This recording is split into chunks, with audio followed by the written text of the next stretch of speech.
Hey guys, tonight we begin in medieval England, where the air smells of wood smoke, cabbage and impending disaster. You've arrived at a castle seeking refuge and, against all odds, they've opened the gate. Not out of generosity, of course. There's a siege coming, and you've been mistaken for useful. Here's what to know. Suspicion counts as wisdom. Medicine is mostly panic with herbs, and comfort is a rumour best left unverified. So, take note. Learn fast, blend faster, and keep your head down before an arrow offers feedback. Because this isn't history, it's a medieval survival guide politely pretending to be a bedtime story. Now then, let's wander softly through the mud-caked lanes of medieval England, where even the wind seems to be keeping secrets. Now sieges rarely strike like lightning from a clear sky. They creep in, one rumour at a time, and if you're paying attention, you can spot the signs. First, watch the markets. When traders suddenly vanish, or when the price of onions climbs to the sort of levels that would make a modern economist faint, you can be fairly sure that trouble is on the way. Your survival tip here: buy food before panic sets in. Even a sack of turnips will look like treasure once the gates close, and if you think turnips smell earthy now, wait until they've been in your cellar for 6 damp weeks. Second, pay attention to the walls. A proper fortress town with thick stone battlements is one thing. A place with gaps patched by timber and optimistic prayer is quite another. Run your hand along the stone. If it crumbles into dust in your palm, best make friends with whoever owns the deepest cellar. Third, note the mood of your neighbours. If the baker has suddenly eaten through an alarming portion of his flour, just to test the ovens, or the clerk is muttering darkly over tallies of dwindling ale barrels, then yes, the storm is coming. Listen for the little shifts. A door bolted earlier than usual, the gossip in the tavern turning hushed when you walk in, the nobles in their halls quietly ordering extra salt pork. Their rumours, unlike yours, usually turn out to be true. So what should you do, right now, in this uneasy lull before the siege begins? Stockpile quietly. The louder you brag about your sack of grain, the faster it will vanish into other people's stomachs. And yes, people will remember exactly which corner of your house smelled like dried fish when the hunger sets in. Check your roof. Sieges involve fire, and nothing ruins your day quite like watching your thatch go up in flames while you try to stomp it out with a wooden bucket and a prayer. Choose your companions wisely. You'll be spending weeks, perhaps months, sealed up with these people. If your neighbour sings loudly at dawn or hoards pickled fish and refuses to share, now is the time to consider relocating, or at least bracing yourself. Remember, surviving a siege isn't about being heroic on the battlements. It's about enduring boredom, hunger, and questionable smells without losing your mind. The chronicles always talk about glory. They rarely mention the part where you're desperately calculating whether one barrel of ale can be stretched between 200 very thirsty men-at-arms. For the record, it cannot. So, if you've ticked all the boxes, food stashed, cellar secured, roof checked, annoying neighbours tolerated, then congratulations, you've survived the prologue. The real siege hasn't even started yet. So you've stocked your turnips, patched your roof, and resigned yourself to spending quality time with your least favourite neighbour. Good work. But sooner or later, the thing you've been dreading finally happens. The enemy army arrives. Now, an army on the march is not subtle. You'll hear the thud of boots and hooves long before you see the banners. The air will taste of dust, and the fields outside the walls will fill with tents faster than you can say, "I should have bought more onions." Your first survival tip: don't gawk from the walls. It's tempting, yes. Everyone wants a peek at the colourful pennants, the glittering armour, the siege engines that look like oversized children's toys. But here's the problem. Archers also like peeking townsfolk. If you must look, glance quickly, then retreat to somewhere that doesn't involve catching an arrow with your forehead. Second tip: notice what they don't bring. If you see livestock being herded along with the army, congratulations. They're planning to stick around for a while. If you see wagons of wood and ropes, that means siege towers and catapults are coming. And if all you see are men with torches, well, they may not be interested in a siege at all. That's called a raid, and your survival plan shifts to hope they get bored quickly. Third tip: keep an eye on your own leaders. When the town council suddenly becomes very pious, organising extra prayers at every church, you can assume things are about to get grim.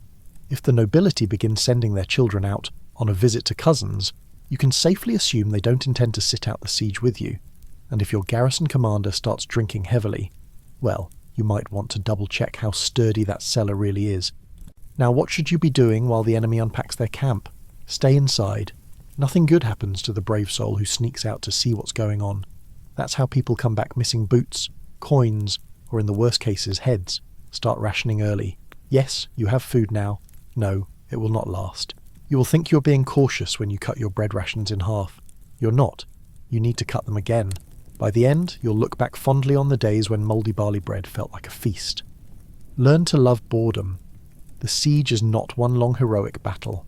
It is waiting, and more waiting, interrupted occasionally by flaming projectiles and general panic. Start thinking of boredom as a survival skill. And so, the enemy has arrived. They will make a show of it, lining up their soldiers, raising their banners, sometimes even sending a herald to shout demands. You, meanwhile, will watch from behind your walls and quietly calculate whether your ale supply will last until Christmas. Spoiler, it won't. Congratulations, then. You've reached the point of no return. The gates are shut. The siege has officially begun. So you've made it past the opening act. The enemy has unpacked their tents, the gates are closed, and life as you knew it has ended. Welcome to week 1 of your medieval siege. The first thing to know, the first week is always the strangest. Nothing feels quite real yet. The bakers are still baking, the taverns are still pouring, and the children are still running around the market square as though nothing has changed.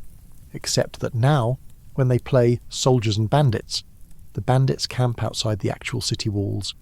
Survival tip 1. Expect sudden rules.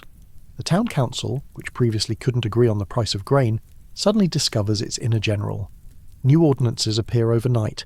Bread is rationed, taverns are restricted, curfews are imposed. If you get caught out after dark, the guard won't bother with a polite escort home. At best, they'll confiscate your ale, for the good of the community. Survival tip 2. Secure your water. A siege is a waiting game, and the side that runs out of clean water first usually loses. If your town has a well inside the walls, congratulations. You're in slightly less danger. If not, your survival plan involves praying that the enemy doesn't notice the sneaky backdoor stream until you've hauled a few barrels in. They will notice. They always notice. Enjoy your barrels while you can. Survival tip 3. Prepare for pest control. Food attracts vermin. Vermin attract disease. Disease attracts doom. If you spot a rat in your cellar, don't think of it as a cute little mouse with ambitions. Think of it as a harbinger of plague. Set traps, keep food sealed, and if you must eat something suspicious, try not to think about it too hard. You'll be surprised how quickly rat stew becomes a perfectly acceptable option once the bread runs thin. Now let's talk about the people, because in the first week you'll start to notice them changing. The optimists will still be convinced that the siege won't last. They'll say things like, "Oh, they'll get bored and leave by next Sunday," as though boredom were a medieval military strategy. The pessimists will already be whispering about starvation, pestilence, and certain death. They're usually right, but no one likes to hear it. And then there are the opportunists, the ones who happen to have a secret store of salted fish, which they will sell to you for the sort of price that could buy a horse in better times. Resist the urge to strangle them. You may need them later. And here's your final survival tip of the week. Make peace with monotony. The first week lulls you into a rhythm, the clang of the watch bell, the smell of smoke from the fires outside the walls, the endless questions of, "How long will this last?" whispered by everyone from bakers to bishops. Get used to it now. Because if there's one truth about sieges, it's that the enemy outside is only half the battle. The real enemy is inside.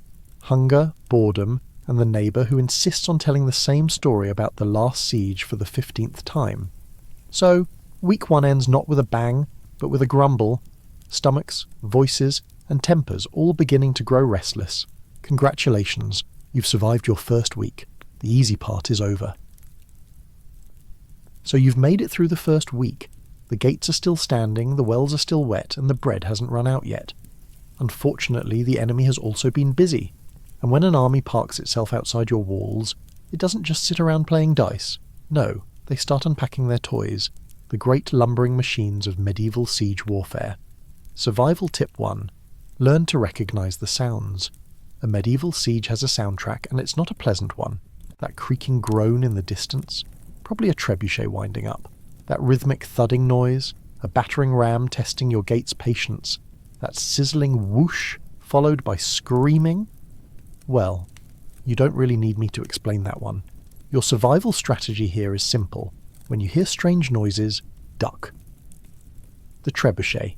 Medieval physics at its most terrifying. Imagine a giant catapult powered not by springs, but by gravity itself. A trebuchet could launch stones the size of oxen clear over your walls and into your neighbour's roof. If you hear the dreaded cry of incoming, your options are limited. Run for the nearest stone building. Pray you're not in the unlucky trajectory zone. Try not to think about the fact that this same device has, on occasion, been used to hurl less pleasant things, like diseased carcasses, into town. Nothing kills morale quite like a cow flying through the sky. The battering ram, the gate's worst nightmare. It looks like a log with anger issues, usually covered with a roof of wet hides to protect the men swinging it. Your strategy here isn't so much survival as it is delay. Pour boiling water, or better yet boiling sewage, on the attackers. Drop rocks, tip wagons, hurl insults. Nothing frustrates a ram team like a defender with good aim and too much free time. The siege tower, a mobile apartment of doom. This is basically a 3-story wooden building on wheels, designed to roll right up to your walls so attackers can climb over the top. Survival tip: set it on fire before it reaches you. A burning tower is much less effective, though admittedly it makes for a very dramatic evening light show. And then there are the arrows, always arrows, clouds of them. You'll hear the hiss before you see them, and then suddenly everyone in town discovers the wisdom of carrying a shield over their head. Don't have a shield, a door works, so does a barrel lid, in a pinch. Creativity is key when your survival depends on wooden planks. Now, here's the part no one likes to admit. Most of the time, defenders can't really stop these machines. At best, you buy time. At worst, you become acquainted with the structural weaknesses of your city walls in very personal ways. But here's the secret. Siege engines aren't just weapons, they're theatre. The enemy builds them in plain sight, right where you can watch, because half the goal is psychological. The longer you stare at a giant tower crawling toward you, the less bread you eat, the more you worry, and the faster someone inside your wall starts whispering about surrender. So, your final survival tip for week 2. Don't let the show rattle you. Trebuchets, rams, towers, they're all part of the spectacle. Your job is to keep calm, keep low, and keep reminding yourself that wood burns, ropes snap, and even the grandest war machine has a way of falling over at the worst possible moment. Congratulations, you've survived your first close encounter with medieval artillery, but don't relax, because if the machines don't break you, the boredom might. So the walls are still standing, the gate is holding, and the enemy has not yet decided to starve you out of existence. You're now officially living through the world's longest, least voluntary sleepover. Welcome to the daily grind of siege life. Survival tip 1. Adjust your expectations. If you thought siege life would be all heroics on the battlements, think again. It's mostly waiting. Waiting for food, waiting for news, waiting for the guy 3 doors down to finally stop singing about better days in springtime. The chronicles make sieges sound like non-stop action, but in reality they're long, slow tests of patience, where the highlight of your day might be the baker finding a weevil in the bread before you bite into it. Food rations. The art of pretending you're full. Here's where your earlier stockpiling pays off, or doesn't. Bread will stretch for a while, though by week 4 it's less fluffy loaf and more defensive building material. If you were clever enough to hoard cheese, guard it like treasure. It becomes currency when morale dips. As for meat, it won't take long before the townsfolk eye the pigeons with a little too much interest. And let's be honest, some of those pigeons will eye you back with equal suspicion. Your survival strategy here is simple. Eat quietly and never boast about your secret stash. Because once hunger sets in, friendships get tested faster than you can say half a turnip. Water, ale, and other necessary liquids. The wells are your lifeline. Guard them jealously. If the enemy poisons them, you're in trouble. If the ale runs out, you're in serious trouble, because nothing makes a thirsty garrison more unbearable than realizing they're stuck with nothing but tepid water. Pro tip: ration the ale early, before the shouting starts. Hygiene. Or the gradual betrayal of your nose. Remember the smell of fresh bread and clean straw you enjoyed in the market square. Forget it. After a few weeks, the scent of unwashed bodies, livestock crammed into cellars, and chamber pots emptied just slightly too close to the walls will dominate. There's no polite way around it. Sieges stink. Your best survival trick? A sprig of herbs tucked under your nose, or failing that, resignation. Entertainment. How to stay sane when nothing happens. People get creative under pressure. Dice games, storytelling, singing, all are common. Some defenders carve graffiti into the walls, ranging from inspiring prayers to less inspiring complaints about the captain of the guard snoring.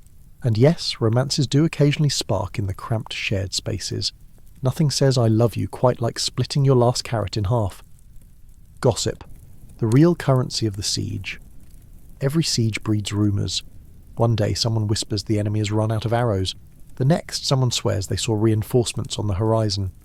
99% of it is nonsense, but it keeps people going. Your survival tip here? Don't get swept away. Listen politely, nod sagely, and carry on with your stale bread. Hope is a luxury, but panic is contagious. Here's the truth. Surviving daily life under siege isn't about bravery or cunning. It's about enduring. The hunger, the smells, the boredom, and the endless waiting. It's about finding little comforts, like a shared joke or a sip of ale, and clinging to them. So, if you've made it through this week, you now know how to survive the real battlefield of a siege, the endless, soul-numbing monotony. But don't get too comfortable, because in the next week we'll deal with something far less dull. Fire. There are many inconveniences in a siege: hunger, boredom, bad smells, but nothing quite ruins your day like fire. And unfortunately for you, fire is the medieval equivalent of a multi-purpose tool. Your enemies love it. Arrows tipped with burning pitch, bundles of straw launched over the walls, even the occasional flaming cart shoved against the gates. If it burns, they'll try it. Step 1. Know your weak points. If your town is blessed with stone walls and slate roofs, count yourself lucky. Fire is more of a nuisance than an apocalypse. But if you happen to live in a timber-heavy town, with thatched roofs and wooden gates, well, let's just say you'll become intimately acquainted with the smell of charred straw. Your survival strategy? Identify the tinderboxes early. Patch leaks, soak vulnerable wood, and for heaven's sake move the hayricks away from the walls. Step 2. Improvise your firefighting brigade. Medieval firefighting is not glamorous. Forget shiny helmets and brass hoses. You're working with buckets, wet cloths, and sheer panic. The bucket chain is your best bet. A long, sweaty line of townsfolk passing water from the well to the flames. Yes, the buckets leak. Yes, it's inefficient, but it's all you've got. Pro tip: don't break the chain, no matter how loudly your cousin yells about saving his chickens. Step 3. Get used to smoke. If the flames don't get you, the smoke will. Picture yourself crouched low, cloth over your face, desperately trying not to choke while shouting directions at neighbours who can't hear you over the roar. The chroniclers never bother mentioning this part, probably because everyone coughed until their eyes watered doesn't sound heroic. But trust me, it's the authentic experience. Step 4. Don't forget the fire. Above siege attackers adore lobbing fire into towns.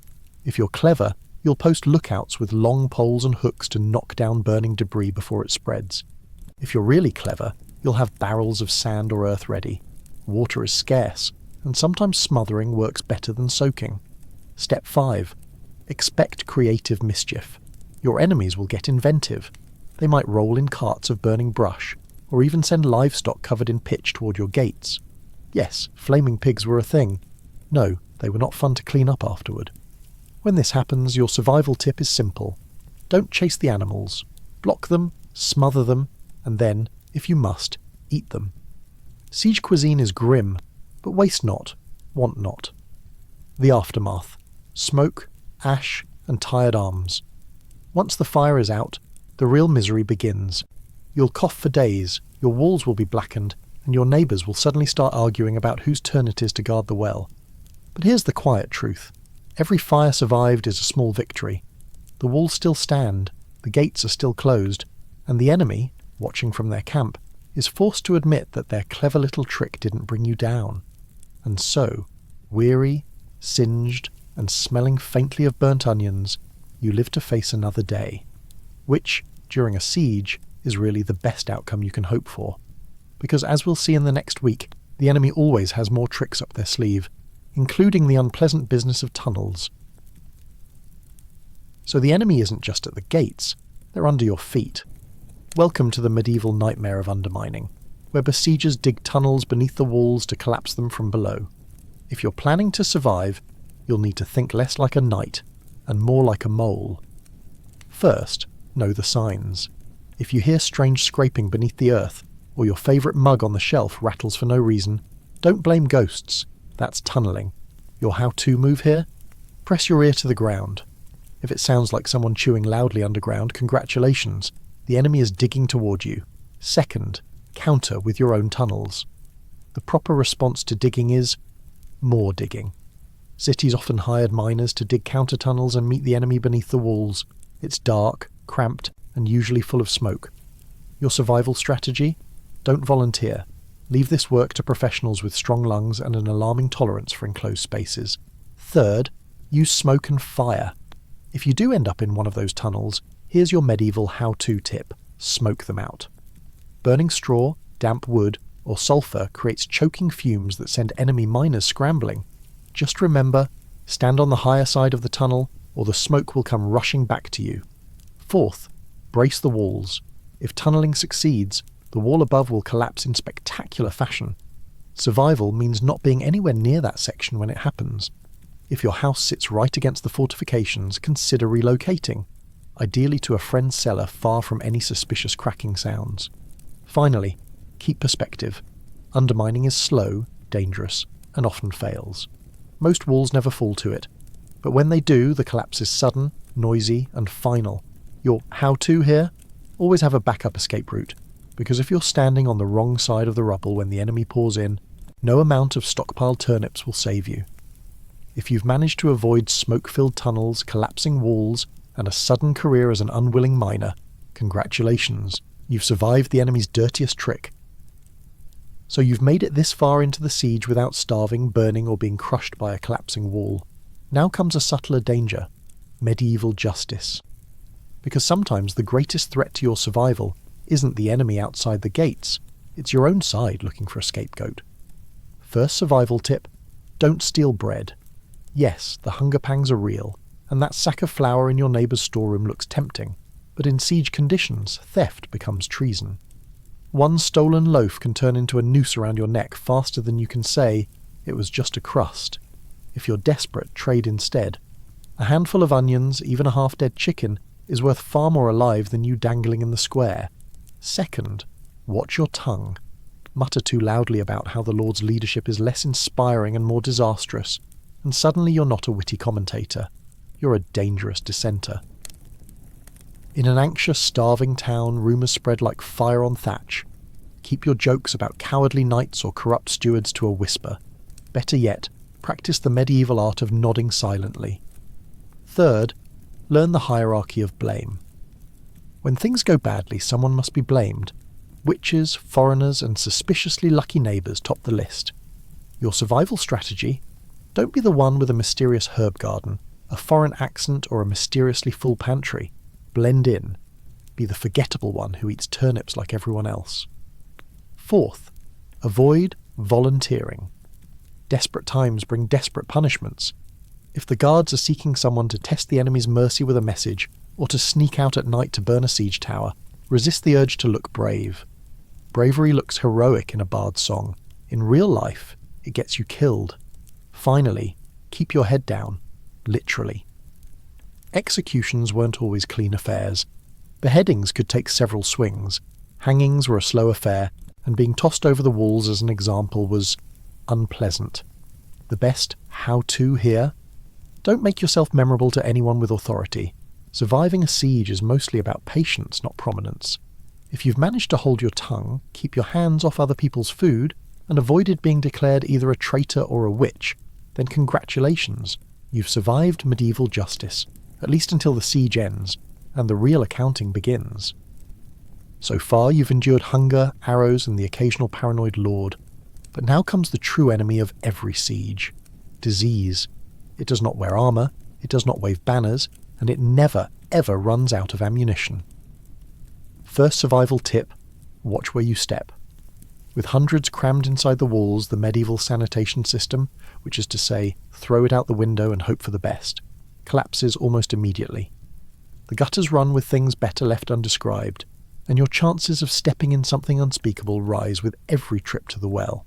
Practical advice: wear sturdy shoes, or better yet, avoid walking at all. Second, beware the rats. The siege's true victors. Rats multiply cheerfully in the grain stores and under beds. They don't just nibble your precious food, they carry fleas, and those fleas carry plagues. If you hear scratching in the walls, that's not a ghost.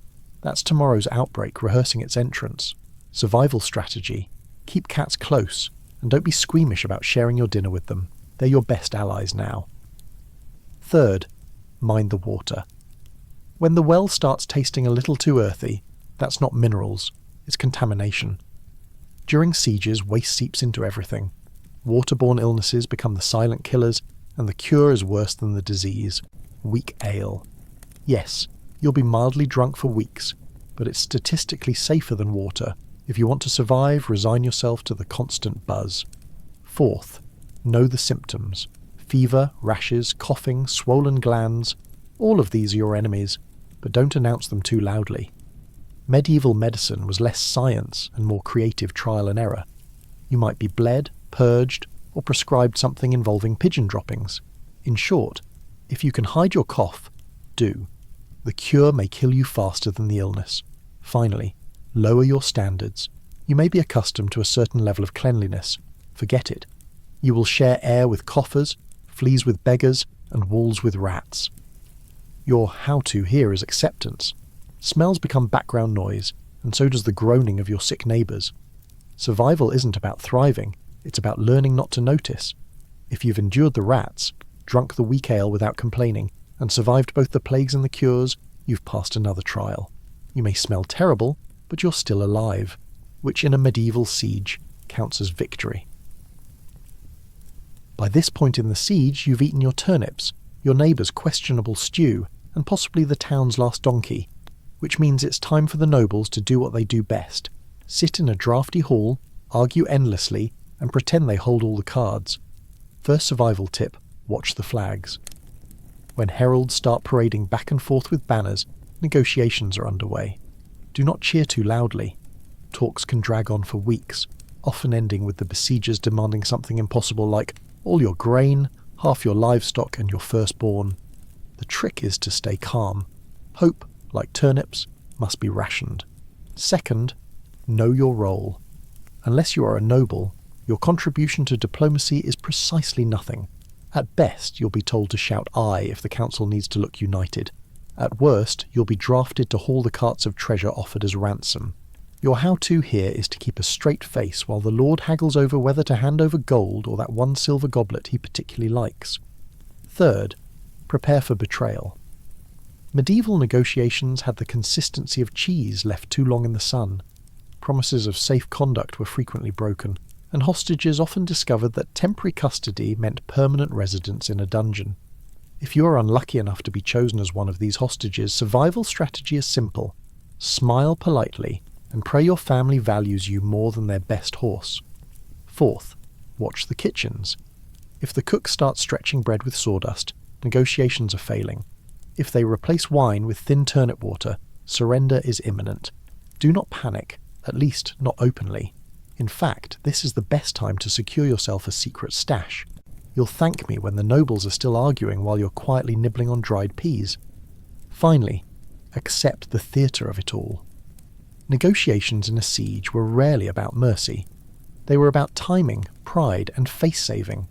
When the defenders finally throw open the gates, it will be hailed as honourable surrender, no matter how many rats you've eaten. Your task is to keep your dignity intact, or at least avoid being trampled in the celebratory stampede. And so, if you've survived the endless parley, the pompous speeches, and the gnawing hunger that turned bread into a memory, congratulations. You've learned the true medieval art, not fighting, but waiting, and waiting, and waiting. After weeks, or perhaps months, of hunger, smoke, and deeply questionable cooking experiments, your medieval town has reached the crossroads. 3 paths lie ahead: graceful surrender, daring escape, or obstinate defiance. Each has its own survival manual, and none is particularly comforting. Option 1. Surrender. This is the most common and frankly the most sensible outcome. By now, everyone knows who's won. Negotiations end with terms. Maybe you hand over gold, maybe you pledge fealty, maybe you open the gates and pretend it's all been very civilized. Survival tip: keep your head down during the entry procession. Victors enjoy theatrical triumphs, and you don't want to be the peasant accidentally mistaken for comic relief. If you've hidden valuables in your floorboards, now is the time to practice your most innocent face. Option 2. Escape. Less common, but infinitely more dramatic. This involves tunneling under the walls, bribing a sleepy guard, or strapping on a disguise that you're sure is clever but fools absolutely no one. Survival tip: do not try to escape alone. An unaccompanied peasant wandering outside the gates looks suspicious. An entire group of peasants going mushroom picking at midnight is strangely less so.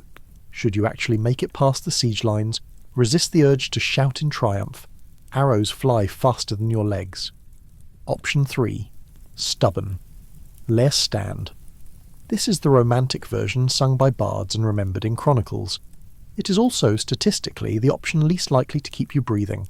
Some leaders cannot bear the shame of surrender, and so they command a final defence. The chronicles always write about glorious resistance. They rarely mention how, after the fighting, survivors were usually sold into slavery. Survival tip: if your lord insists on fighting to the last, consider mishearing the order and finding a convenient barrel to hide in until the dust settles. A practical note: medieval townsfolk often had little say in which path was chosen. Lords negotiated, priests prayed, and soldiers either swore or sulked. You just survived. And survival, in this context, is not about valour, but about common sense.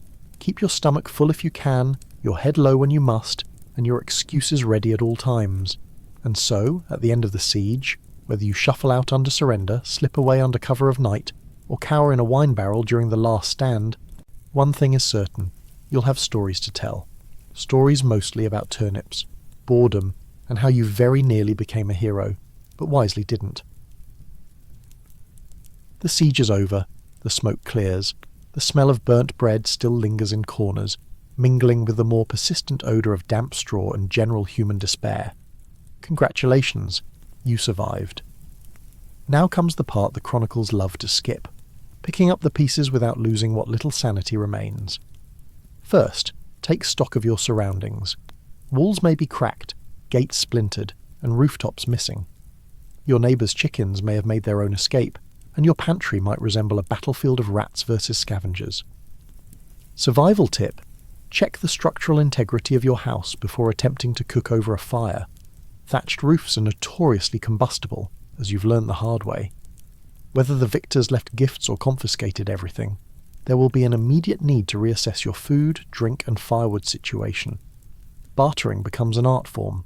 A single sack of turnips, if stored properly, can be exchanged for honey, a few eggs, or enough beer to dull the edge of post-siege anxiety. And remember, generosity is strategic. Helping your neighbours today increases the odds they won't quietly misplace your flour tomorrow. You may now find yourself coexisting with strangers, conquerors, refugees, or opportunistic merchants, who've decided that your house, your walls, and possibly your sense of decorum are now communal property. Survival tip: diplomacy is key. Smile a lot, nod politely, and keep one hand firmly on whatever weapons or kitchen implements are within reach. No one ever mentions that the mental scars of a siege can outlast the physical ones. Sleepless nights, the relentless drum of worry, and counting every drop of ale are all part of the experience. Spend time with simple pleasures: warm bread, clean water, and gossip that doesn't involve who's about to be flayed or burned at the stake. Surviving a siege teaches you that a full stomach and a safe roof are, in fact, the pinnacle of human luxury. Walls repaired, supplies restocked, and your community surviving despite everything. Take notes. Future sieges will be easier if you've learned from this one. Maybe invest in sturdier doors or a deeper cellar. Maybe start a discreet journal of lessons learned, preferably hidden from the prying eyes of nobles and enemies alike. Finally, remind yourself, The true victory isn't in heroics or banners. It's in waking up the next day, knowing you have food, shelter, and slightly fewer rats than yesterday. You have survived the siege. And as we all know, surviving is often more heroic than any song or poem can capture. Ah, congratulations. If you've made it past battering rams, arrows, and a general tendency for things to collapse around you, welcome to the aftermath, the post-siege population. This is where the fight shifts from the enemy outside to the chaos within. The subtle but relentless assaults of disease, grumbling neighbours, and a morale that teeters somewhere between "we've survived" and "please, let someone else handle the next disaster." First, disease. Nothing brings a town together quite like shared fear of dysentery, typhoid, or any number of ailments that medieval doctors will insist can be cured with herbs, charms, or prayers. Water supplies are murky, sanitation is practically non-existent, and even the bravest warrior hesitates when someone sneezes 3 feet away. Survival tip: avoid crowds when you can, treat the sick with caution and a generous dose of sympathy, and always wash your hands if there's even a modest chance of clean water. Next up, morale. If you thought morale was boosted solely by victory celebrations and trumpet fanfares, think again. In a town freshly relieved from siege, people are cranky, suspicious, and more than a little hungry. You'll hear complaints about rationing, arguments over who gets the last loaf of bread, and dramatic sighs at every minor inconvenience. Your how-to approach here: be quietly useful, carry water, fetch blankets, tell small reassuring lies about the state of the enemy. Yes, they've all retreated. No, they aren't lurking behind that tree. Small acts of competence go a long way toward keeping your neighbours from turning the surviving bakery into a battlefield. And let us not forget the rats, dogs, and other opportunistic creatures who suddenly enjoy the freedom of a town less watched. Rats are more brazen now that the garrison is exhausted. Dogs sniff out leftover scraps and occasionally the occasional unattended toddler. Strategy: respect their territory, or better yet, bribe the dogs with stale bread. You'll thank me later. Picture yourself centuries from now, tucked in bed, imagining that post-siege scene as quaint. Townsfolk bustling, everyone recovering, and yet a palpable tension. The quiet horror of disease and hunger masked by candlelight and forced cheer. In reality, you're negotiating who eats first, who hoards the last cask of ale, and whether it's worth risking your nose near a suspiciously large rat.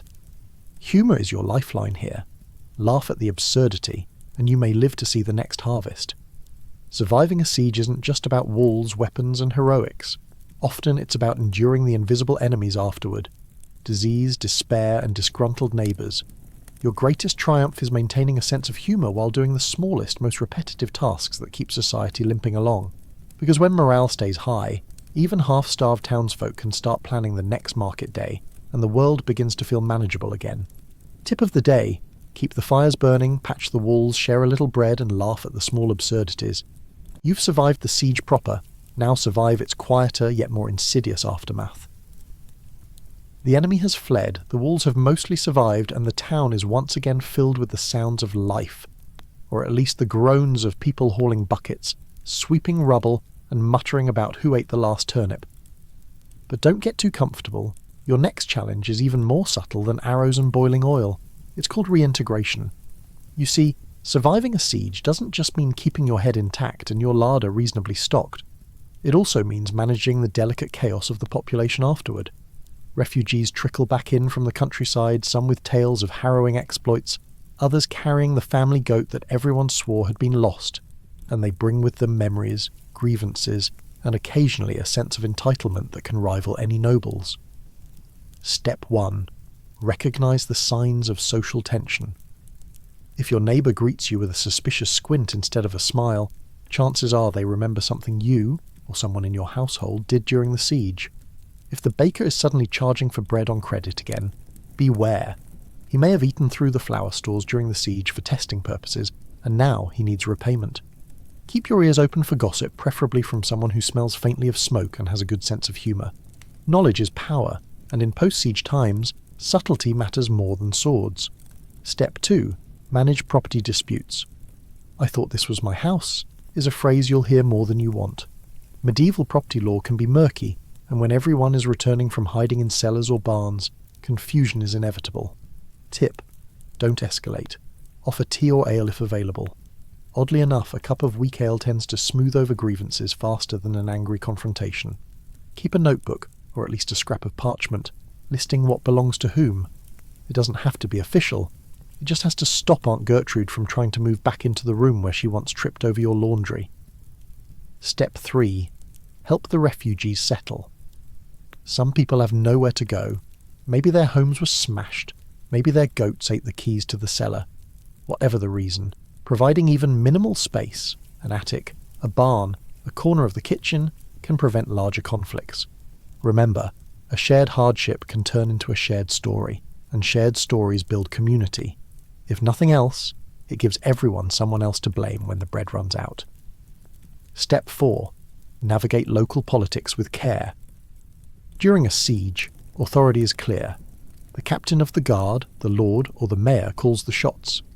Afterward, the power vacuum can be filled with squabbles over minor offices, the mayor's chair, or even who gets the best seat by the hearth.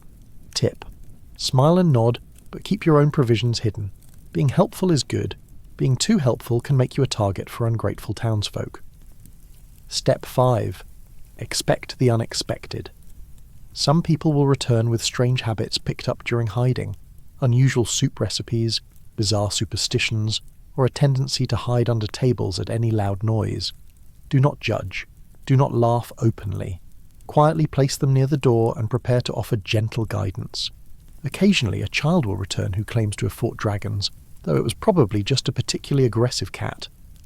Let them tell the story. It's cheaper than paying for entertainment. Step 6. Re-establish daily life. Markets reopen. Trades resume. Children go back to school, or whatever approximate school in your town, and life inches back toward normal. Remember that patience is your greatest weapon. Everyone is tired, everyone is hungry, and everyone has memories they'd rather forget. Your job is to make it seem like life is steadily improving, even if you're secretly rationing pickled turnips like a miser. Reintegration is subtle, exhausting work. It's not heroic in the traditional sense. No banners fly, no one is lauded in the chronicles, but it is essential. The true survivor of a siege is not only the one who survives the battle, it's the one who survives the weeks afterward when humans, not soldiers, become the most complicated obstacles. And, as always, humour is your friend. If you can laugh at the absurdity of someone mistaking your goose for their own, or the way everyone suddenly claims expertise in siege logistics, then you have already won a victory of sorts, one that, unlike the enemy's defeat, doesn't leave anyone dead. The neighbours are only slightly grumpy, and your turnips are now slightly squished. But before you rest too comfortably, it's time to think about the next time someone decides that your town looks deliciously plunderable. In other words, fortify. First things first, inspect the damage. Walk your walls, poke suspicious holes with a stick, and note where your gate now leans like it's about to confess its sins. Look for places where ladders were propped, stones were dislodged, or, heaven forbid, the moat has become a swampy hazard instead of a deterrent. Make a list, or at least try to. Medieval handwriting isn't easy when you're crouching over rubble, but even a doodle of a suspicious-looking breach will do. Next, materials matter. Stone is solid, timber is versatile, mud is free, mostly, but messy. And don't underestimate the power of discarded barrels and abandoned cooking pots. They can serve as alarms, barricades, or the occasional projectile if you're feeling dramatic. Your goal? Make your walls and towers both strong enough to keep enemies out, and confusing enough that invaders question their life choices. Towers deserve extra attention. A tower that wobbles in a mild breeze is worse than no tower at all. Reinforce foundations, replace rotten beams, and consider adding extra wooden braces, even if they look silly. The enemy can't know that the lumber leaning against the wall is secretly a marvel of medieval engineering, or an impromptu catapult in training. Gates are the heart of your defence. If your gate previously went down like a barrel of apples in a child's game, now is the time to fix that. Iron reinforcements, heavy beams, clever latches, and perhaps one or two strategically placed stones of do-not-touch size all help. A gate that looks intimidating often deters more attackers than one that's actually impenetrable. Optics are everything. And then there are tunnels and hidden passages. Did your enemies dig beneath your walls like industrious badgers? Fill those tunnels with rubble, erect counter-tunnels, and post a suspiciously intimidating guard or a particularly menacing goat nearby. Remember, a clever deterrent works just as well as a solid wall if it makes invaders second-guess their life choices. Finally, remember the human factor. A wall can't watch itself, and a tower can't swing a spear. Fortifications are only as strong as the people behind them. Keep your guards awake, well-fed, and mildly entertained. Encourage small competitions. Who can stack rubble fastest? Who can sing the most unintelligible warning call? Who can fall asleep the least? A happy, alert, and slightly amused garrison is worth more than 10 extra feet of stone. And don't forget humour.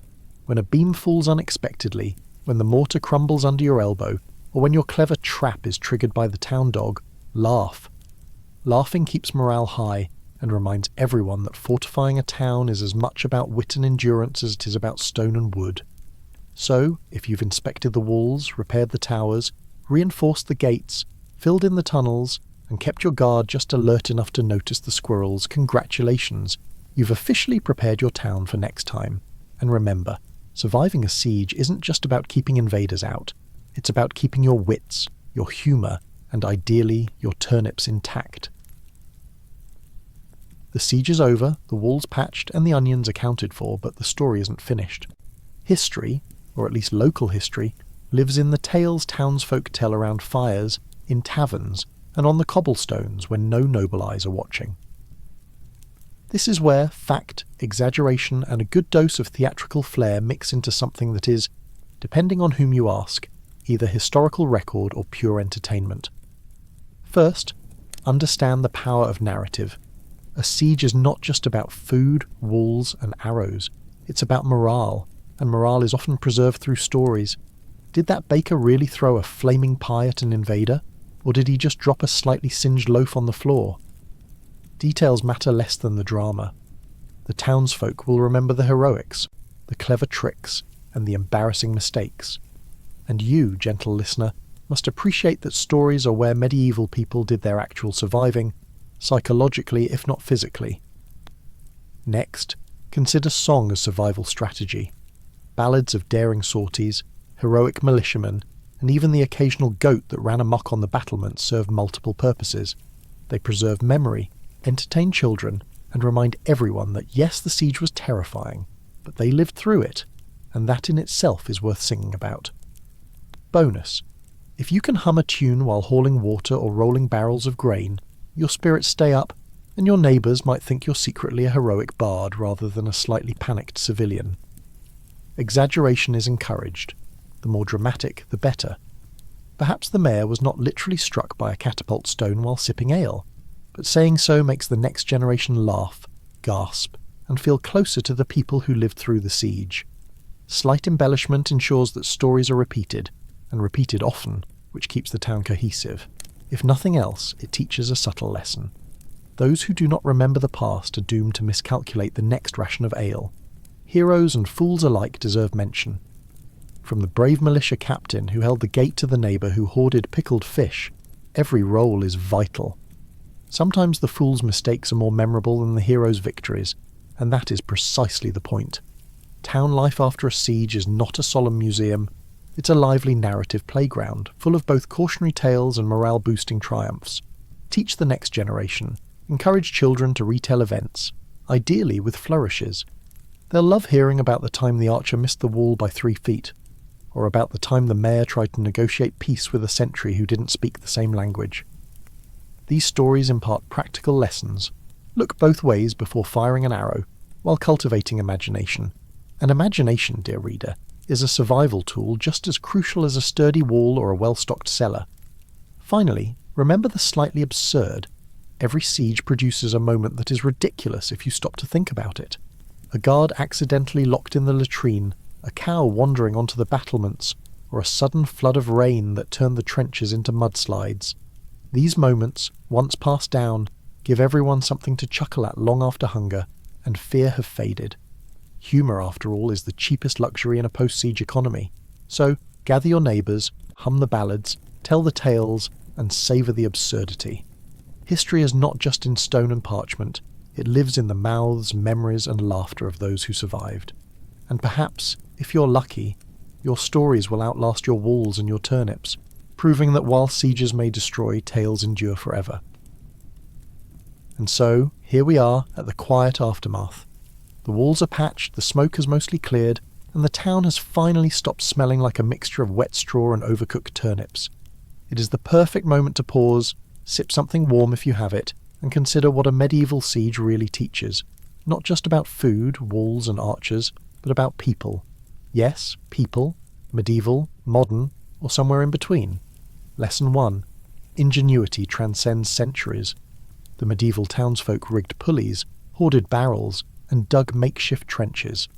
Today, we rig Wi-Fi, hoard sourdough starters, and navigate grocery shortages with similar resourcefulness. The human instinct to solve problems under pressure hasn't changed. It just now involves slightly fewer arrows and slightly more anxiety about scrolling past midnight and regretting it by morning. Your survival tip: whatever era you're in, pay attention, improvise, and always keep a spare rope or extension cord handy. Lesson 2. Humour is timeless. Imagine medieval folks in soggy cloaks laughing at a cow stuck on the battlements. Now imagine your co-worker making jokes about the third Zoom meeting in a row. Same impulse. Humour binds communities, eases fear, and reminds us that absurdity is universal. So, if you're enduring modern chaos, don't underestimate the power of a silly story, a bad pun, or a neighbour trying to rescue a raccoon from their attic. Lesson 3. Cooperation outweighs heroism. Sure, the knight swinging a sword might inspire awe, but it's the baker sharing bread, the carpenter fixing doors, and the kid hauling water that keeps everyone alive. Today, it might be the delivery driver bringing groceries, the neighbour babysitting kids, or the IT person saving the network during a crash. Lessons in survival haven't changed. It's still about living well alongside others, and perhaps not shouting too loudly when someone hoards the last packet of ramen. Lesson 4. Patience is a superpower. Medieval sieges tested patience more brutally than any modern traffic jam. Waiting for reinforcements, rationing food, or listening to the town fool repeat the same joke for the 100th time, it was character building. Modern patience has its challenges too. Waiting for software updates, long lines at the coffee shop, or that neighbour who mows the lawn at 7 a.m. The principle remains: calm minds endure better, spot opportunities others miss, and are less likely to throw a barrel of turnips out the window. Lesson 5. Embrace the absurd. In a siege, cows end up on battlements, cats in granaries, and rain floods the ditches. In our world, the absurd is no less real. Zoom calls interrupted by barking dogs, cats walking across keyboards, or someone accidentally emailing a meme to the entire company. Accept it, laugh at it, maybe document it for future generations, because in both medieval and modern life, it is precisely the ridiculous moments that remind us we are alive. So what is the essence of a siege, then and now? It is fear and courage, hunger and generosity, monotony and creativity, misery and absurdity. Medieval people faced arrows. Modern people face deadlines. Medieval folks had turnips. We have instant noodles. But the heart of the lesson is the same. Survival is as much about wit, patience, humour and resourcefulness as it is about strength or strategy. Take a breath. Stretch your legs. Reflect on the absurdity, the ingenuity, and the perseverance that bridges centuries. Whether medieval townsfolk or modern-day humans, we are all learning the same lesson. Life is unpredictable, often ridiculous, and best faced with both courage and a sense of humour. Congratulations. You've survived the siege, be it medieval, metaphorical, or simply your Monday morning, and you've done so with your wits and humour intact. And if history or reality ever tries to throw a cow on your battlements, you'll be ready. And now it's time to rest. Thank you for sharing this quiet story with me tonight. If you'd like to join me again for more sleepy wanderings, you know the drill. Subscribe, or simply return the next time sleep proves elusive. Until then, may your pillow be softer than straw, your dreams free of catapults, and your morning mercifully free of turnips. Good night. The air has the consistency of warm beer and regret. It's midsummer in medieval England, that rare time of year when the sun forgets how to leave, and people start behaving as though the end of days might be preferable to another hour of daylight. The sky has been stuck in an awkward shade between gold and grey for what feels like centuries, and everything, from the church bell to the local livestock, seems slightly drunk on exhaustion. The fields shimmer with heat, the distant forest hums with insects and whispers of superstition. Even the chickens, normally industrious in their pursuit of damnation, have surrendered. They squat in the dust, too weary to commit minor heresies. Children chase one another through lanes sticky with spilled ale and wildflowers. Somewhere nearby, a lute is being tuned badly, which can only mean trouble. It is St. John's Eve, or, depending on who you ask, the most dangerous night of the year, cleverly disguised as a festival. You wake to the sound of bells, not because you've achieved anything worth celebrating, but because the church insists everyone notice that the world hasn't ended. You peel yourself off your straw mattress, still damp with a kind of humidity that feels theological, and pull on your least offensive tunic, the one that smells only faintly of cabbage and despair. Your first thought is simple and pure. I will not get involved in any pagan nonsense this year. Your second thought, however, is less pure. I hope the ale's better than last time. You step into the lane, greeted immediately by the sight of your neighbour, who's either preparing for a religious procession or some sort of localised arson ritual. It's hard to tell at this distance. The town crier, already sweating like a saint in confession, is shouting about holy festivities while lighting torches with suspicious enthusiasm. A child darts past carrying something that looks like a severed goat head. You don't ask. You never ask.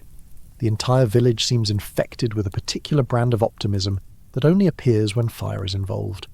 Bunting flutters between the houses, and the air smells of roasted meat, stale beer, and anticipation, the kind that feels one bad idea away from chaos. Women plait flowers into wreaths while muttering about fertility, though no one seems clear on whose. Old men sit by the well, taking bets on which young idiot will jump the bonfire first. The priest has taken to walking about with his incense burner like a man trying to smoke out sin by sheer volume. A band of half-sober musicians strikes up something that could generously be called a tune. It sounds like a goose being murdered rhythmically, which by local standards is festive. You can feel it in the air, that peculiar tension that precedes all truly regrettable nights. Rule 1 of Midsummer. If someone tells you it's a harmless local custom, assume you'll be on fire by sunset. You have 3 basic strategies for survival. Feign religious fervour, carry a candle and mutter something about saints whenever approached. Most revellers will assume you're boring and wander off to find someone more flammable. Feign sickness. Claim to have caught midsummer ague, which is entirely fictional but sounds convincingly medieval. With luck, you'll be left alone with some stale bread and mild dehydration. Feign ignorance. Pretend you don't understand the local dialect, even if it's your own. Nothing discourages small talk like pretending to be from 5 villages over. You may be tempted to join the festivities, the dancing, the laughter, the promise that this year's rituals will ward off the spirits. Ignore them. The only spirits that need warding off are the ones in the tavern, and they rarely listen to reason. Still, as the afternoon slouches toward eternity, you can't shake the sense that something is watching. Perhaps it's just the sun, enormous, eternal, and slightly mocking. But there's a weight to the air now, a collective holding of breath. By now, every surface in the village has been adorned with greenery. Doorways are stuffed with herbs meant to repel witches, though you privately suspect they only repel anyone with allergies. A group of local youths parades past with torches, singing a song about St. John that sounds suspiciously like a drinking chant. And despite yourself, despite all your inner warnings, a small, treacherous part of you begins to wonder if it might not be fun to watch the bonfire. After all, what's the harm in one little spark? That's the trouble with Midsummer. It always begins with good intentions, cheap ale, and a mild sense of curiosity. Then it ends with someone's roof aflame and everyone pretending they don't know whose goat that was. The village square is alive with that peculiar midsummer energy that feels like it might boil over at any moment. The cobblestones are warm from the sun, which seems to have misplaced all modesty, glaring down at the assembled villagers as though it too is judging them. A pig snuffles somewhere near the well, entirely unconcerned about destiny, superstition, or who might step in its path. Children dash around, waving garlands, shrieking as though chaos is both inevitable and delightful. You can smell hay, sweat, and the faint but insistent odour of fear disguised as excitement. Smoke curls from distant hearths, drifting lazily over the square, and for a brief moment it feels as if the air itself is holding its breath. And then the herald appears. He is a man with the self-assurance of someone certain that the world bends only to his wax seal. The Lord Steward strides into the square, his boots scuffing dirt as though he's already superior to the earth beneath them. In his hand is a parchment that could be mistaken for a minor sun if you squint. He clears his throat and announces that the manor invites certain villagers to attend the midsummer festivities. You hear your name, and it reverberates in your chest with a peculiar combination of pride, terror, and confusion. Instinctively you consider fainting. A dramatic swoon would be socially acceptable in some places, at least in poetry, but fainting in a puddle, as the square has generously provided after last night's rain, is decidedly uncouth. Your dignity, which you guard like a miser with his coins, insists on survival, upright and mud-free. You shuffle forward, nodding politely, pretending that this summons is an everyday occurrence, which it is not. Every villager is staring now, some with curiosity, others with the kind of suspicion reserved for those who might have accidentally summoned a demon or committed petty theft. Old women cluster nearby, whispering that being summoned on Midsummer's Eve is a dangerous thing. The fire burns brightest for those who have offended unseen powers, one hisses, her eyes darting toward the square. Another crosses herself with exaggerated care. A third spits over her shoulder, muttering an incantation that sounds suspiciously like a grocery list. You, ever thorough, decide to both cross yourself and spit for good measure. Children dart past, playing tag with garlands of wildflowers as though the fate of the universe were a game. The priest, already in a minor argument with the midwife, insists that the herbs gathered tonight are sacred and should be blessed, while she maintains that they are for curing rashes, not appeasing spirits. You watch, helplessly fascinated, wondering how everyone manages to maintain the appearance of civilization while teetering on the brink of chaos. Meanwhile, the pig, a noble creature entirely unaware of its proximity to destiny, escapes again, knocking over a basket of strawberries. You consider intervening, but discretion is a survival tactic. The pig may be your greatest ally tonight if it continues to distract attention from your own failings. The square hums with tension and gossip. Villagers whisper about why certain names were called and others left unspoken. Perhaps you've done something to offend the manor. Perhaps the steward misread the parchment. Perhaps, and this is the part that keeps your pulse quickening, you've been selected for reasons that defy logic entirely. Above, the sky refuses to darken properly, lingering in that peculiar liminal light that has everyone feeling simultaneously hopeful and nervous. Torches are prepared for later, though no one seems capable of predicting exactly what they will illuminate. The supper table, the bonfire, or someone's unfortunate eyebrow. A breeze carries the scent of smoke, hay, and overcooked porridge, and it all combines into the unmistakable smell of something about to go very wrong. Your stomach tightens, not with hunger, but with anticipation. Every step toward the manor feels like treading a tightrope strung over invisible flames. Rule 2 of Midsummer. When invited to dine with your betters, arrive clean, sober, and at least halfway confident you haven't broken any laws since Michaelmas. The road to the manor is lined with hedges and faintly ominous trees. Shadows stretch long and conspiratorial, though the sun is technically still in the sky. Each step makes you aware of your own fragility, not just as a human, but as a participant in a festival governed by unknown logic. Along the way, you encounter other summoned villagers, each with their own display of nervous optimism. The baker's son, practicing jokes that may or may not be historically accurate. A farmer's widow, clutching a bundle of herbs like a talisman. The village idiot, insisting he saw a fairy near the road. You keep a careful distance, knowing that proximity to chaos is contagious. The manor looms ahead, more intimidating than it appears in casual conversation. You can hear laughter, the clinking of goblets, and, worryingly, the faint crackle of a fire that seems to enjoy its own drama. The steward bows low, his expression one of mild triumph. You are aware that your life may now hinge entirely on how well you can smile, while remaining upright, awake, and technically competent.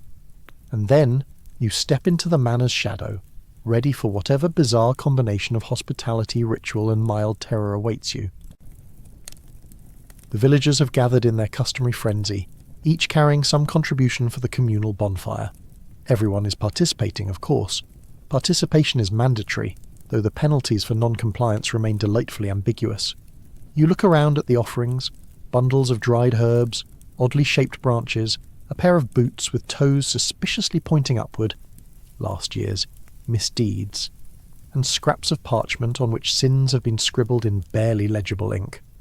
One ambitious villager has even brought a broken lute, which they insist will sing the fire awake. You, in a gesture of what you hope passes for symbolic profundity, hold aloft a stick. It is, for all intents and purposes, a stick.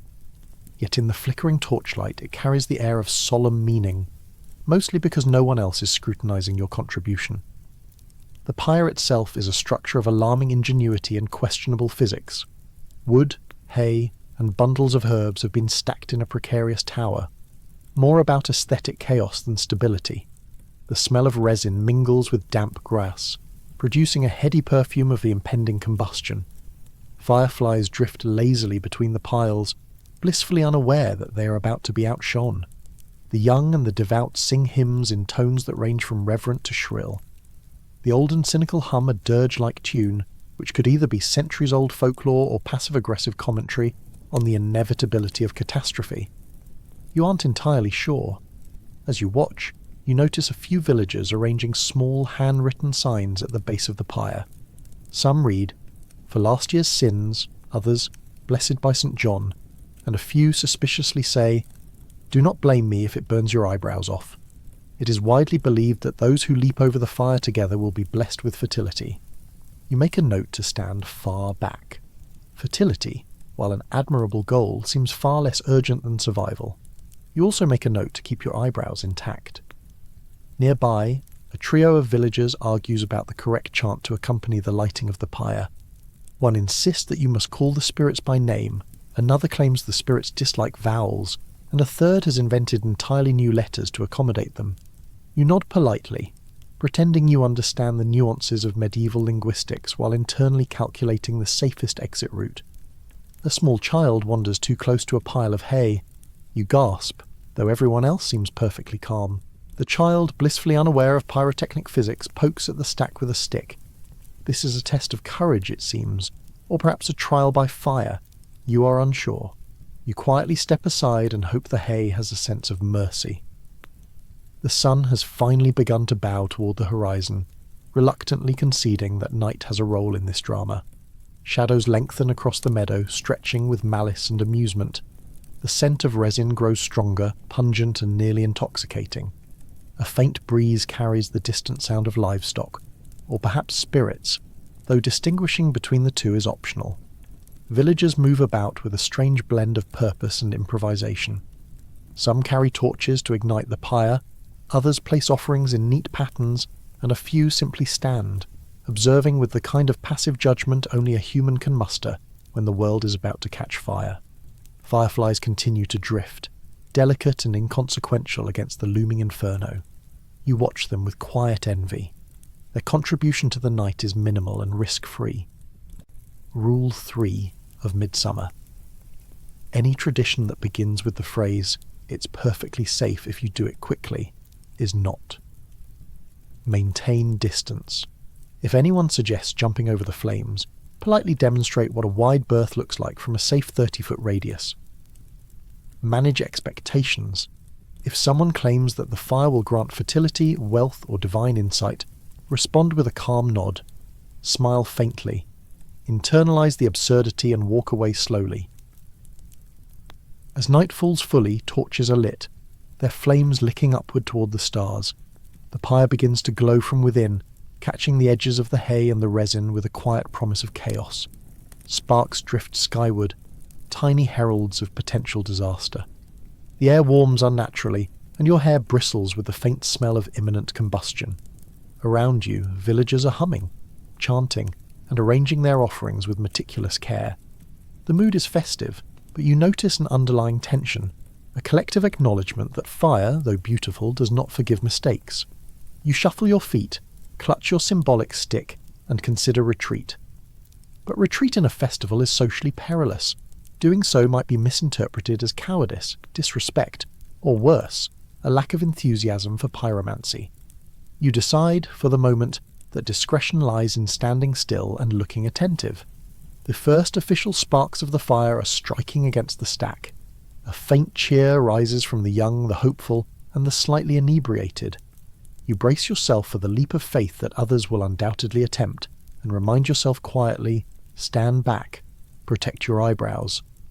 Remember that survival is not about heroism tonight, but about being slightly less combustible than the rest of the village.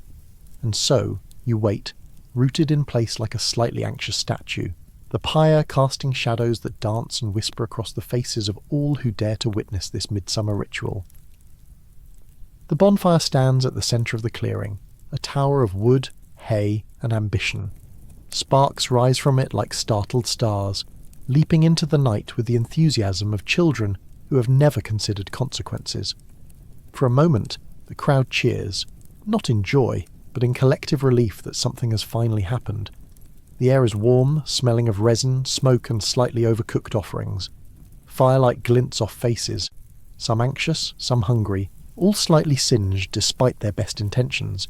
Even the fireflies seem tentative, hovering at a safe distance, aware that their modest glow will be utterly overshadowed.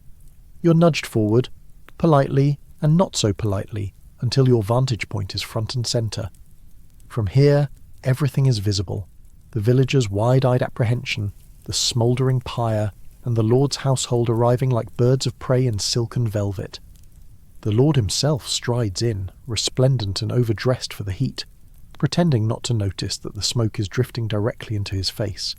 He waves vaguely at the assembled crowd as though attendance were a matter of civic duty, and not the faint terror hanging in the air. The steward, exuding both authority and misplaced enthusiasm, announces that our good and loyal villagers will perform the ancient ritual of leaping the flames. Your stomach tightens. You smile politely. You pray quietly to any deity still taking requests, and then to reason, which seems equally hard of hearing tonight. Villagers begin stepping forward in pairs or alone, their expressions alternating between determination, terror, and a grim sense of theatricality. Children peek from behind their parents' skirts. A group of old women whisper curses and blessings simultaneously, unsure which will prevail. Half the village leaps. The other half watches with the fascinated pity usually reserved for livestock auctions. One man loses a shoe in mid-air, flinging it into the fire with a spectacular arc of indignity. Another miscalculates and lands awkwardly, his dignity scattering across the hay like so many sparks.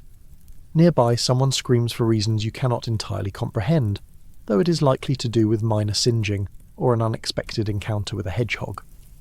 Laughter, genuine and nervous, rises from the crowd. You clutch your symbolic stick. It is not protective, it is not particularly meaningful, but it is yours, a small talisman in the chaos. You decide that standing still is the wisest possible action, a silent vow to survive the evening without additional humiliation. The night thickens with absurd heroism. Someone attempts a triple leap, which ends predictably in a combination of singed hair and bruised pride. The children mimic the movements at a safe distance, using exaggerated hops that would earn them medals if medals were given for caution. A man in the back insists the fire is a test of manhood. He is promptly disproved by gravity. A woman nearly topples into the ashes while balancing a bouquet of herbs, earning a round of applause for her grace under pressure. The priest murmurs blessings while the midwife shakes her head in exasperation, and you can only conclude that human nature is simultaneously heroic and ridiculous. Above all, the fire crackles, throwing flickering shadows across the villagers' faces. Sparks drift upward, carrying whispered promises of fertility, luck, or mild injury. You resist the urge to add your own offerings, satisfied that your symbolic stick is sufficient evidence of participation. The moon, now peeking shyly from behind a cloud, casts a silver light over the meadow. Shadows twist unnaturally in the firelight, elongating arms, legs, and egos alike.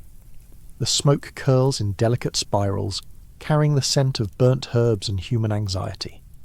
Somewhere, a dog barks, reminding everyone that some creatures understand the absurdity of human rituals better than humans themselves. The villagers continue their dances and chants, weaving between the pyre and one another with a strange combination of fear and joy. A young girl attempts to leap the flames while holding her mother's hand, nearly knocking both into the fire. There is laughter, minor screams and applause, a chaotic symphony of controlled disaster. You, standing at the edge, allow yourself a small measure of satisfaction. You are unharmed. Your eyebrows remain intact. Your dignity, while tested, is still largely functional. Rule 4 of Midsummer. Never volunteer for ritual displays of courage. Someone always ends up in the river, and it is rarely the brave one. Observe disasters. First. Let the reckless try first. Note their mistakes. Survival favours those who learn without trial by fire. Prepare for the unexpected. Sparks may fly, smoke may sting, and your neighbours may be less coordinated than your worst imaginings. Expect it. Accept it. Survive it. As the pyre reaches its full blaze, the villagers' voices rise, blending song, laughter, and frantic instruction. Sparks climb toward the stars, fleeting and brilliant, while the fire's warmth brushes against your cheeks. Shadows play across the faces of friends and strangers alike, some reflecting hope, some hunger, and all tinged with slight panic. You inhale deeply, absorbing the smoke, the sound, and the absurdity of it all. You remind yourself that the night is far from over. Rituals, superstition, and misadventures still await, but for now you are safe, upright, and admirably intact. Shadows twist across the meadow, long and hungry, and the night carries a peculiar weight, thick, expectant, almost sentient. The air seems to listen, leaning in to hear whispers, secrets, and regrets. You notice the villagers moving differently now. The initial courage that emboldened leaps over fire has been replaced by a tense alertness. Every rustle in the hedges feels like portent, every owl's hoot a critique. You adjust your tunic, straighten your symbolic stick, and remind yourself that the night is far from over. The mead has done its work. Some villagers are dizzy with sweetness and warmth. Others are buzzing with a nervous energy that borders on mania.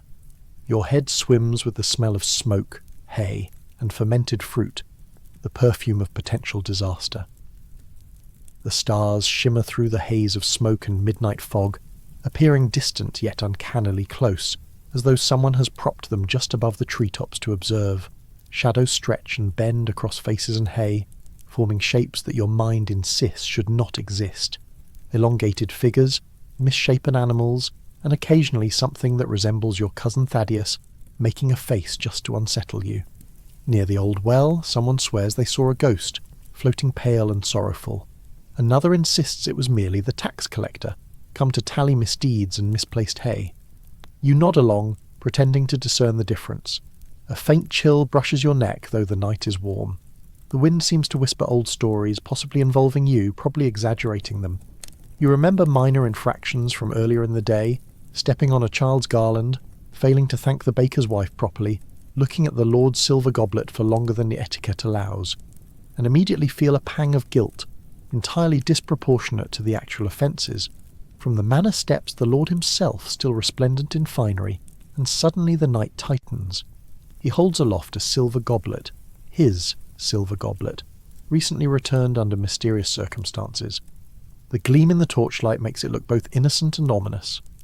"My good villagers," he announces, his voice smooth and slightly terrifying. "There has been suspicious activity. Witchcraft, perhaps. Mischief. Who can say?"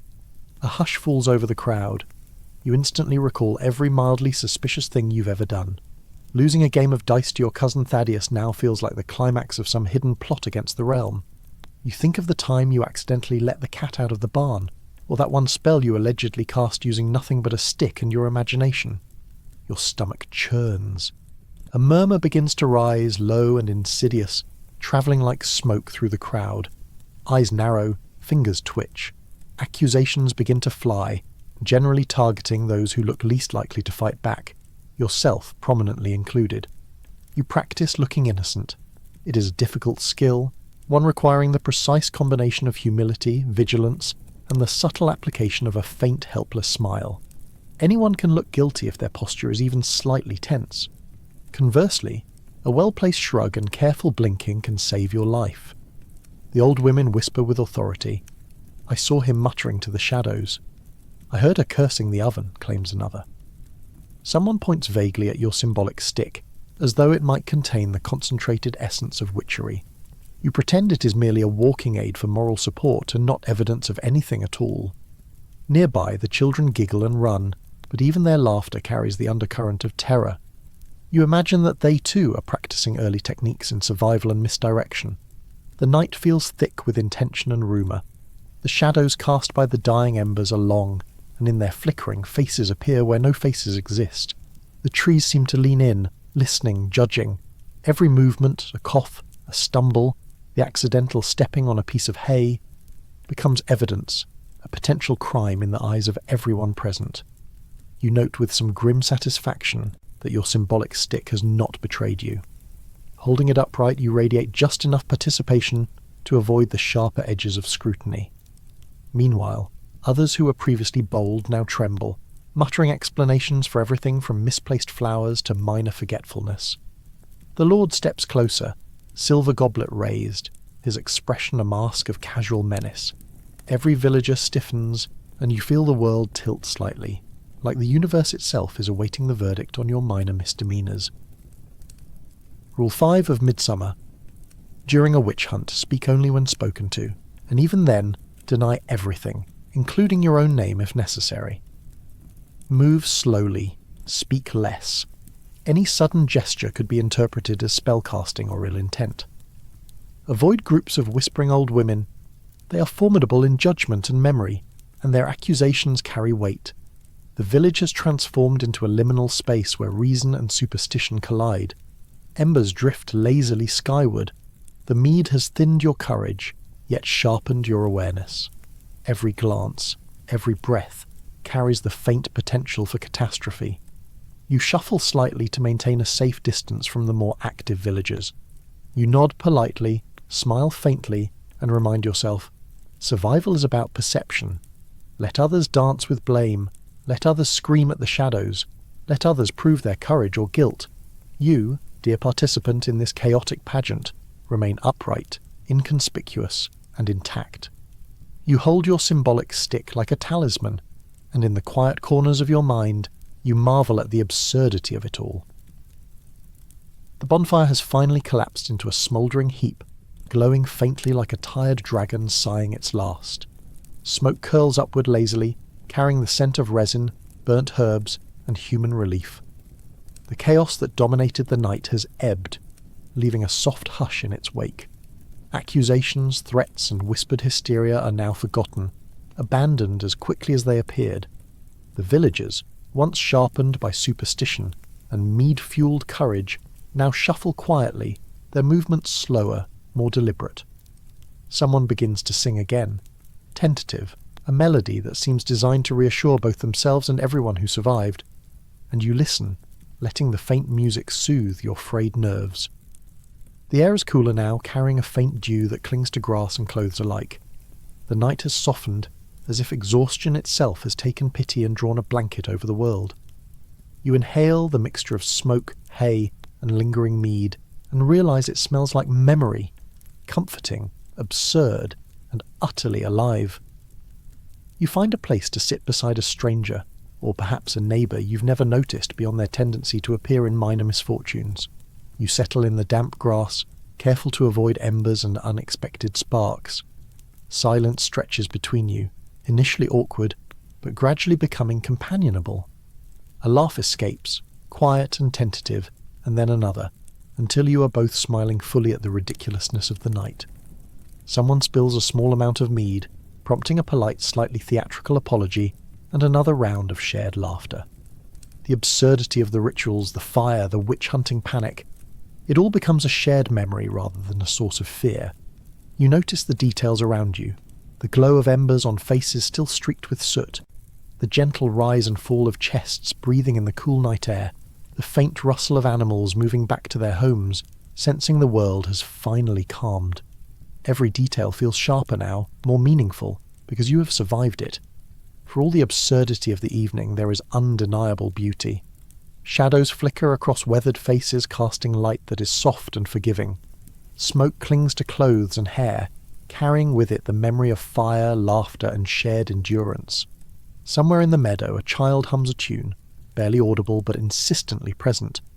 You recognize that this night, though ridiculous, chaotic, and slightly terrifying, will linger in memory. Not because of heroics or disasters avoided, but because of the quiet connections, the shared absurdity, and the soft glow of a world alive with both superstition and human imperfection. The silver goblet of the Lord lies forgotten, abandoned in a corner, or perhaps reclaimed by the shadows. No one mentions the witch-hunting accusations. The night has a short memory when relief and exhaustion take hold. You feel a gentle sense of relief wash over you, like a tide retreating after a storm, leaving only smooth stones behind. As you sit quietly, the subtle hum of the world returns. Crickets, distant owls, and the faint rustle of hedgerows. You think of the night's small lessons. Fear often exceeds danger. Courage is often mistaken for folly, and folly for courage. Laughter and shared absurdity are as potent a shield as any stick or talisman. You sip the last of the mead, savouring its warmth and sweetness, and realise that survival is sometimes about endurance, sometimes about discretion, but most often about noticing beauty amid chaos. Nearby, someone begins to tidy a small pile of offerings, carefully saving herbs, torn parchment, and the odd stick, as though curating memories for future midsummers. You consider helping, but decide that sitting quietly, observing, and staying upright is perhaps your most important act of the night.